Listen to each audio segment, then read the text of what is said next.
आपके अपने channel the भक्ति पर आपका स्वागत है। आज का प्रसंग है कि महाभारत के ये खलनायक न होते तो नहीं होता महाभारत का भीषण युद्ध। महाभारत युद्ध कुरुक्षेत्र में लड़ा गया एक भयंकर युद्ध था। इस युद्ध में संपूर्ण भारतवर्ष के राजाओं के साथ साथ अन्य देशों के राजाओं ने भी भाग लिया था, जिसमें सभी योद्धा वीरगति को प्राप्त हो गए तथा लाखों महिलाएं विधवा हो गईं। लेकिन सवाल ये उठता है कि आखिर कौन था इस युद्ध का जिम्मेदार?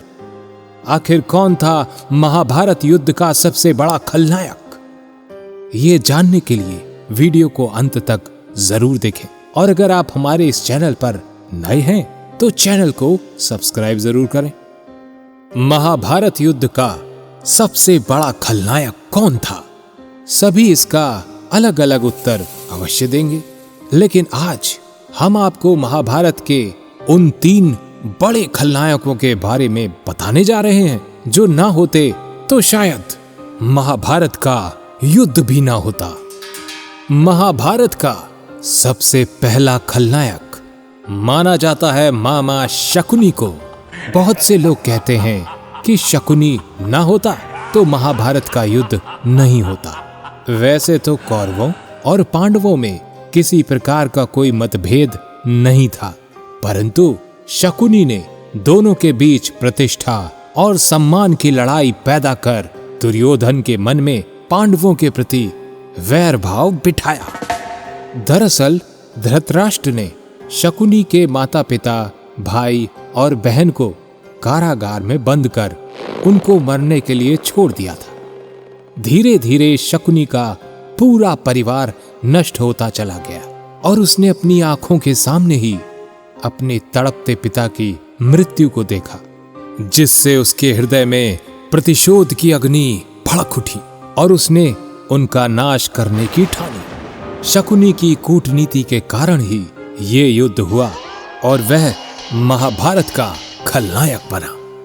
महाभारत का दूसरा सबसे बड़ा खलनायक दुर्योधन को माना जाता है। दुर्योधन की जिद, अहंकार और लालच ने सभी को युद्ध की आग में झोंक दिया था। एक दिन उसने पांडवों के साथ द्युत क्रीड़ा खेलने की योजना बनाई तथा पांडवों को इस खेल में हराकर उनका सारा राजपाट उनसे छीन लिया। इसके बाद दुर्योधन भरी सभा में द्रौपदी का अपमान करने लगा। तब गांधारी इसका विरोध करने लगी, परंतु दुर्योधन नहीं माना। दुर्योधन के इस धर्म विरुद्ध आचरण के कारण ही महाभारत की शुरुआत हुई।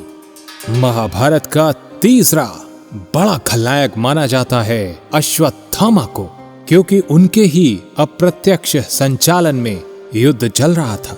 युद्ध में सबसे शक्तिशाली वही एकमात्र योद्धा थे। गुरु द्रोण ने अपने शिष्यों को हर तरह की शिक्षा दी थी, परंतु उन्होंने अपने पुत्र अश्वत्थामा को कुछ ऐसी विद्याएं और शिक्षाएं दी थी जो सिर्फ वही जानते थे। लेकिन युद्ध के दौरान अश्वत्थामा ने एक ऐसा घोर अपराध किया जिसकी निंदा हर किसी ने की। दरअसल अश्वत्थामा पांडवों से अपने पिता की निर्मम हत्या का प्रतिशोध लेना चाहता था। वह आधी रात के समय अवसर पाते ही पांडवों के शिविर में पहुंचा।